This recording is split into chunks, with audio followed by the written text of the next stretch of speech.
Hannay's oldest and most trusted friend was the Boer hunter, Peter Pienaar. He was the man that taught me all I ever knew of veldcraft, and a good deal about human nature besides.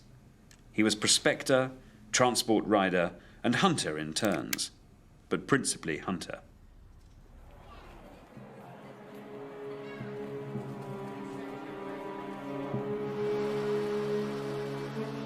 In Greenmantle, Sir Walter Bullivant of the Foreign Office recalls Hannay from the front and issues him with a new set of orders. Now, you may wonder why Turkey was dragged into this war against England. Hannay is to gather his friends and undertake a dangerous mission through Germany and into the Middle East. At the heart of the mystery is the enigmatic prophet called Greenmantle. And he's told that the Germans have found some means, nobody quite understands what means, of inciting the Arab nations into a jihad, a holy war against the Allies. The adventure culminates in Turkey, where Hannay, Sandy and the others find themselves caught up in the Russian campaign to take Erzurum. We came to destroy Greenmantle and your devilish ambitions. Make no mistake about it, madam. That folly is over. The people wait today for a revelation. Buchan drew on his own knowledge of military intelligence and was the first author to set his adventures against the backdrop of real events in the war. You may kill us, if you can, but we shall at least have crushed a lie and done service to our country. Despite the odds, Hannay and his team overcome the German menace and return victorious. It's the famous five, isn't it? I mean, Enid Blyton's stolen it all. Do you think it's the famous five joining him at the Foreign Office, isn't it? Hannay's group of chums in fact represented something fundamental to Buchan. The First World War instilled in him a strong wartime sense of comradeship. The idea of a close-knit group of dependable companions was one that Buchan held dear. Crick, old fella! God, Sandy Arbuthnot. Well, it is good to see you. Of all the chums, it was Richard Hannay himself who truly captured the reader's imagination. The honourable English gentleman, whose word is his bond. He behaves well in all circumstances. He's loved by his servants and inferiors. He's had a good education. He belongs to a good club. He gets on well with all his fellows under all circumstances. And he's not afraid to call a spade and to do what he thinks is right, no matter how heavy the opposition may be.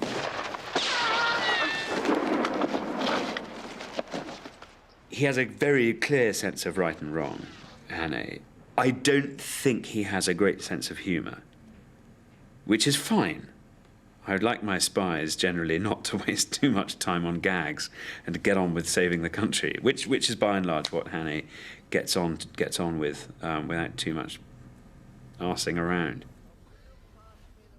Buchan had a purpose for his characters that went beyond mere storytelling. As the destruction of the World War spread, he also used them to articulate the values he held most dear. Buchan is right there in the middle, whether or not he's Sandy Arbuthnot or Richard Hannay, or whether he's a bit of both, or whether, a bit of him is in each of them.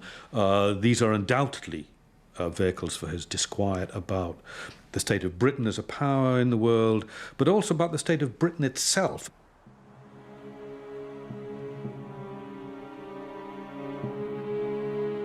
By the beginning of 1917, war weariness was setting in Britain. The government, desperately worried about morale, set up a Department for Information. Buchan's literary talents found a new purpose.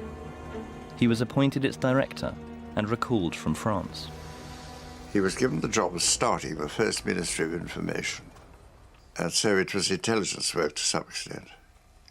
But principally it was propaganda. Yes, he did believe that what was being put across to people was a managed version of reality.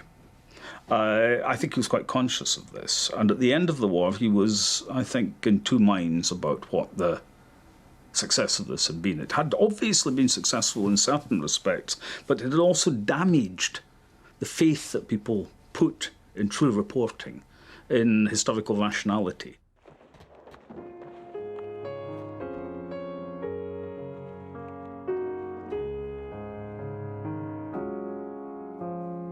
In April 1917, Buchan's new public role was subsumed by private tragedy.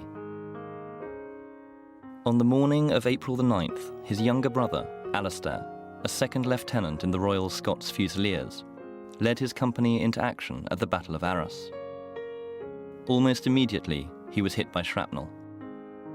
He died from his wounds in a field hospital that same afternoon. Alastair, who was a delightful, very amusing, bubbly boy.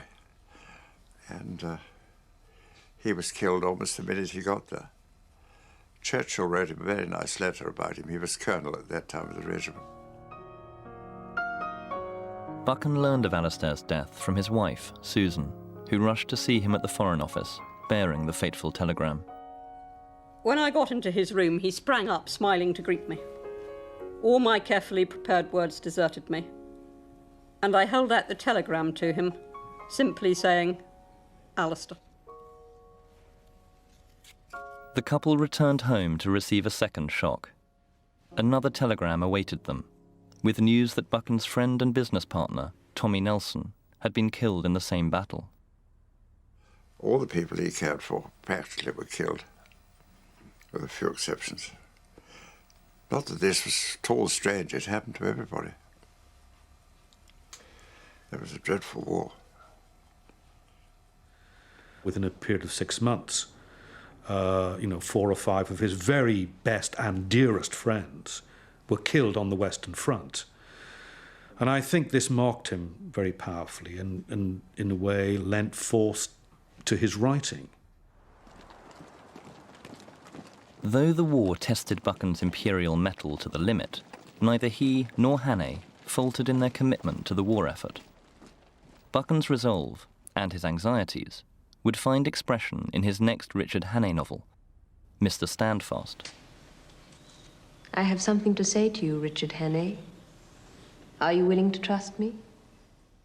Written in the last year of the war, it's a classic spy novel, with the hero employing the usual combination of courage, resilience, and true British grit to foil the seditious activities of a German spy ring operating behind Allied lines. But the threat in Mr. Standfast is not simply posed by a foreign power. Buchan also targets pacifism at home, which Hannay is sent undercover by his glamorous controller to investigate, using the alias of Cornelius Brand. You won't live in an old manor like this, but among gimcrack little arty houses. You will hear everything you regard as sacred laughed at and condemned, and every kind of nauseous folly acclaimed. And you must hold your tongue and pretend to agree. I detested my new part and looked forward to naked shame. It was bad enough for anyone to have to pose as a pacifist, but for me, strong as a bull and sunburnt as a gypsy, and not looking my 40 years, it was a black disgrace.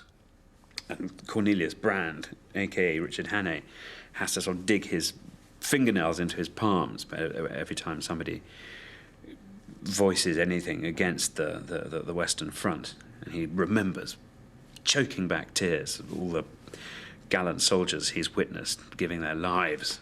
And Buchan's job in real life is as director of propaganda to keep the war effort going.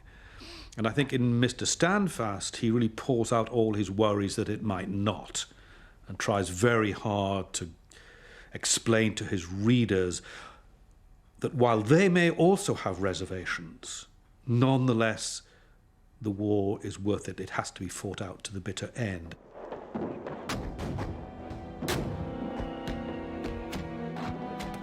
The finale of Mr. Standfast finds Hannay caught up in the bitter fighting as the war on the Western Front moves towards its end. His great friend, Peter Pienaar, dies heroically. It was perhaps Buchan's memorial for the numerous friends he had lost during the war. I don't think either Buchan or Hannay were broken. I think they were worn out. That's different. shell-shocked in the metaphorical sense of the word. I think that all that is true. I think seeking peace, seeking a quieter existence, but not, I would have said, broken. He survived when many of his closest friends have died. There's a sense of being displaced, that all the dreams of that Oxford generation of his have gone. And it's interesting, for about 4 or 5 years after the war, he writes nothing except books, really, about the First World War. And I think there's suggestion almost of a nervous breakdown, certainly exhaustion.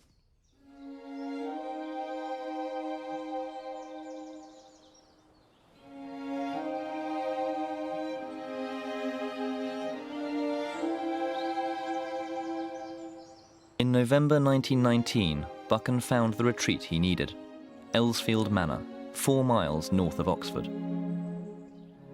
Susan had given birth to 2 more boys, William in 1916 and Alistair, named in memory of Buchan's younger brother, in 1918. When he was at home, and any holiday time, he was absolutely perfect. He saw all the things we did, joined in various sports that we were interested in. He was one of those people who created an atmosphere around them which wouldn't allow for idleness or disagreeableness or anything of that sort. So in his company, we were always happy.